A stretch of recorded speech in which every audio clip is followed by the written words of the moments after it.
Welcome to Gene and Mike do the New York Times crossword. Hi, I'm Jean. And I'm Mike. And today we are doing the crossword for Friday, May 2nd, 2025.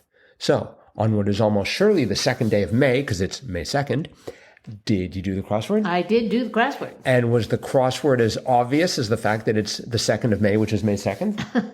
Well, it obviously was a crossword. Mm-hmm. So yes. I guess in that respect, yes. Good.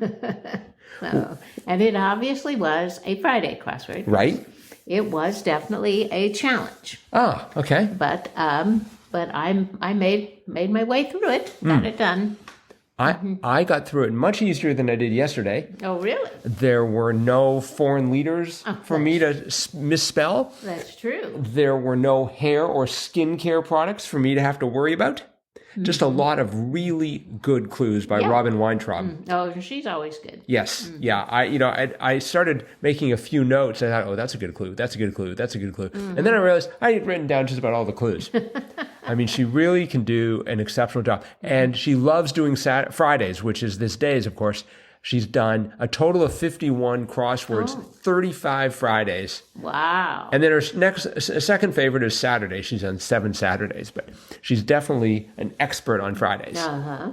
Mm-hmm. Yeah. So I liked all of them. Let's see. 14 across, Gatsby or Hamlet was tragic hero. Yes. Did that phrase come to mind when you saw that? No, and I don't really know, I hate to admit it, I don't really know the story of the Great Gatsby, but of course, Hamlet, yes, definitely a tragic hero. Mm-hmm. So, The one beneath that was much cheerier, 17 across, sides of circles, onion rings. Yes, that was a great clue. Yeah. Sides of circles. Yes. I'm like, oh, well, maybe some kind of arc, or, I was trying to think of maybe something mathematical, and here it was onion rings. Mm-hmm. Yes, they are sides of rings. And then we had 8 down, bit of energy and of, in quotes, energy, and the answer was erg. Mm-hmm. That was very good, Yep. I thought. Mm-hmm. And 10 down, sci-fi remakes, clones. Clones, yeah, that too was a great clue. Mm-hmm. Mm-hmm. Mm-hmm. So did you have any problem areas? I did not know 45 across, and that's kind of where I ended. Malaysian island, or state or island. Mm-hmm. And it was Penang. Right. Penang. So I had the P, and I had... But you had the A. Yeah, I had the A, but I just, I wasn't really sure. Mm-hmm. But eventually I got it filled in. Mm-hmm. Yeah, I thought the crosses there were pretty gentle. I mean, like 45 down, shawarma wrap was pita. Yes, well, that's how I had the P. Right. Mm-hmm. And then 43 down, blank tender was legal. That's right. So, and then of course, I'm sure you aced 41 down, much of northern Arkansas, Ozarks. Ozarks, yes, I knew that. Right. Mm-hmm. I can sort of predict what you know. I can also predict what I don't know. Wonder what that means. I liked some of her, phrase answers. Or the clues were like the phrase answer, like 25 across. Is that an amazing offer or what? And it was, how can I resist? Mm-hmm. I like that one. I started off with, how can I refuse? Oh, uh-huh. And then had to sort of backpedal a little bit. And 40 across, yada, yada, yada. You get the idea. Yes, that was good. Mm-hmm. Yeah. I love what you did with 29 across, titular female Disney character whose name also appears in a Shakespeare play, Ariel. Right. And then 30 across, titular male Shakespeare character whose name also appears in a Disney film, Timon.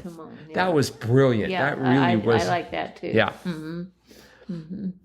And let's see, 31 across, it looked like the letter X, but it was actually chi, as in chi squared. Right. Well, okay, that's a statistic. But anyways, yeah, that's that. I mean, it could have been the Roman numeral 10. It could have been a multiplication sign. There are all sorts of things it could have been. But no, I thought chi right away.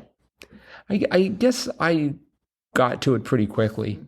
I actually ended up at the clue just below that, 36 across, Sunfish feature. So I thought a sunfish would have arms. I might have been thinking of a starfish. So I put down arms, Oh, and it turned out it was sail. And then 36 down was, I think, bams, cracks, or dots in mahjong, which is suit.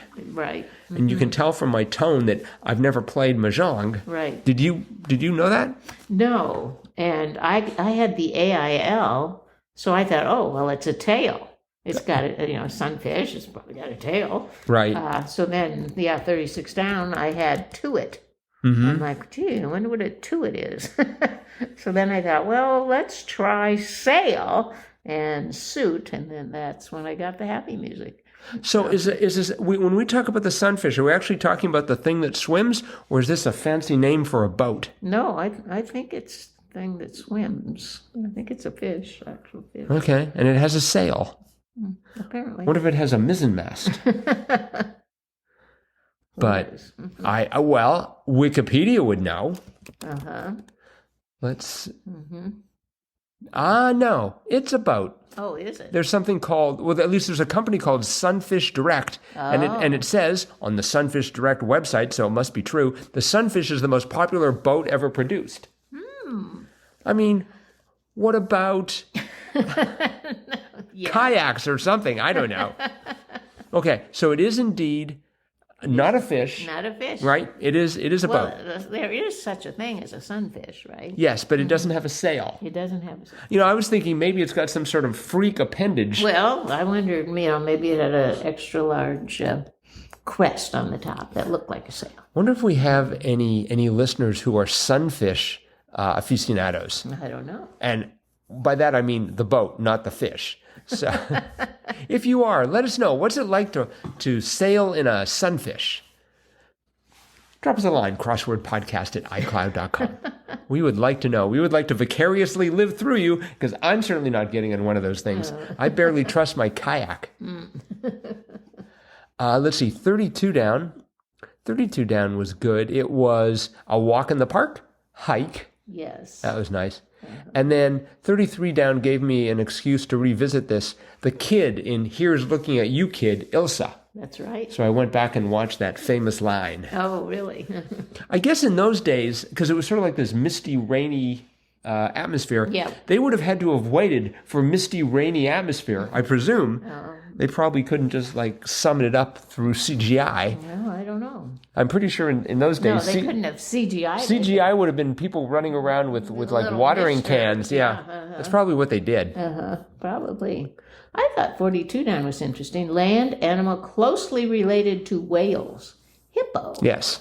I thought that was kind of interesting. I wouldn't have thought of that. My guess is at this point, some hippos have hired a lawyer and sued the New York Times for defamation of character. We are not related That's right. to whales. We've never met those people before.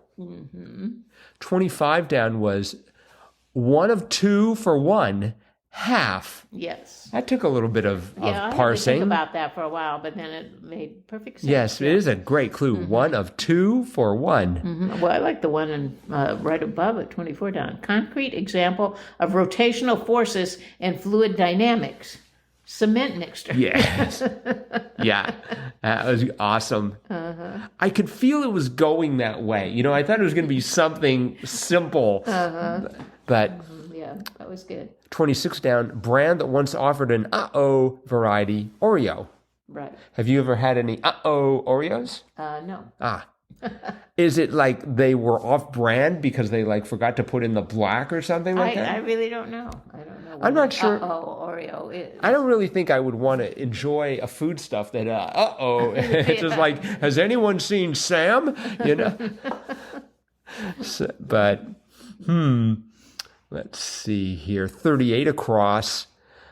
Literary bird with a one-word vocabulary, apparently. Raven. Yes. That was good. Nevermore.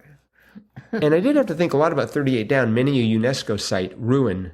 Yes. I guess that's true. I think so. Let's see. We just saw that ruin in... We had the Ebla Library. I don't know if that was actually a UNESCO site. No, I don't know. But then we had one in... Oh, where was it? Somewhere in the Middle East that was... It was like an old castle of some sort. We'll have to dig that up. Obviously, neither do I. 49 down. Every month has one. Ides. Yes. Nice. And 57 across, one of 12 on a euro coin. Star. I knew that. There was my star that I wanted for... actually, no, I guess I wanted arms for starfish, but... but of course it was sunfish. Let's see. Concerns of the Paycheck Fairness Act, 35 down, wage gaps. That's right. Have you ever heard of the Paycheck Fairness Act? Yes. Really? It exists? Okay. Did they do anything about it, or did they just sort of like say, oh, that's a shame? No. The whole act was to make, wage gap, particularly between males and females. Oh, okay. Has it worked? Disappear. I think it did. I mean, I bet there's still a gap. That would be my... let's see. I think we have touched upon most... The best of the best. The best of the best. So, and there's a lot of best of the best because Robyn Weintraub was at the helm with first mate Will Shorts as editor. And well done, Robyn, as usual. She probably gets used to all the plaudits and kudos, I'm sure. No doubt. All right, well, it is Friday, which means it's time for Fun Fact Friday. And I'm hoping you have a fun fact for Fun Fact Friday. I do have a fun fact for Excellent. Fun Fact Friday. Please, enlighten us. Okay, and I don't remember which day it was, but we had a clue about the gift of the Magi. Right. Who had written that? And the answer was O. Henry. Yes. So I thought I would find a few fun facts about O. Henry. Okay.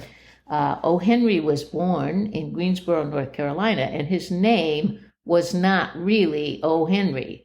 It was William Sidney Porter. Wow, not even close. Nope, not even close. He became a licensed pharmacist at age 19. So, and then he moved to Texas, where he lived on a ranch, and that's where he met his first wife. And then he worked as a drafter for the Texas General Land Office. And that's when he started thinking about writing short stories. He also published a weekly periodical called The Rolling Stone. Not that Rolling Stone. But just one Rolling Stone, not Rolling Stones. Right. The Rolling Stone. But not the publication Rolling Stone now. Oh, right. There's a Rolling Stone, isn't there? Yeah. Okay. He worked for this Texas land office until a new governor was elected, and then he left. I guess he had problems with the way the politics were going, and he started working for a bank. But he was kind of careless, and they thought he was embezzling money. So he fled to Honduras, where he began writing his work, Cabbages and Kings. And he actually coined the phrase Banana Republic. No kidding. Yeah, that was him. Wow. His wife was still in the United States, and she was dying of tuberculosis, so he went back to the U.S., and eventually he was arrested, and he had to spend, he had a 5-year prison sentence in the Ohio Penitentiary.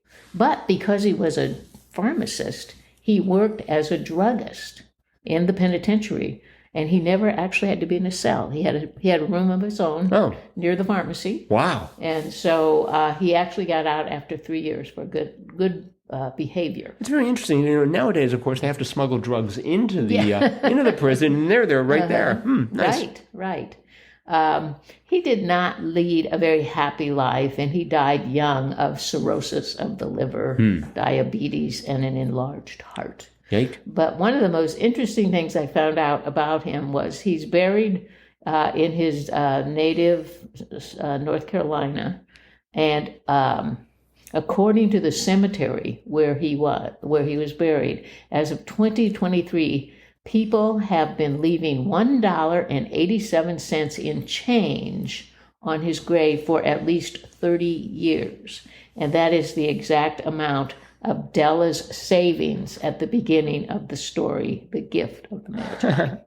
So, very interesting. Yeah, they give, and so they give the money to area libraries. Boy, $1.87 a day for 30 years, and lots of people are doing it. So, wow. Yeah, so it's probably added up. Yes, so, indeed. But I thought that was quite interesting and poignant, and even though he had sort of a sad life, he has made many people happy with his short stories. Yep. All right. Well, thank you again for that fun fact. That is it for today. So thanks everyone for listening. Yep. We hope you're going to tackle Saturday's crossword. We will, and we'll be back to talk about how we did tomorrow. Bye-bye.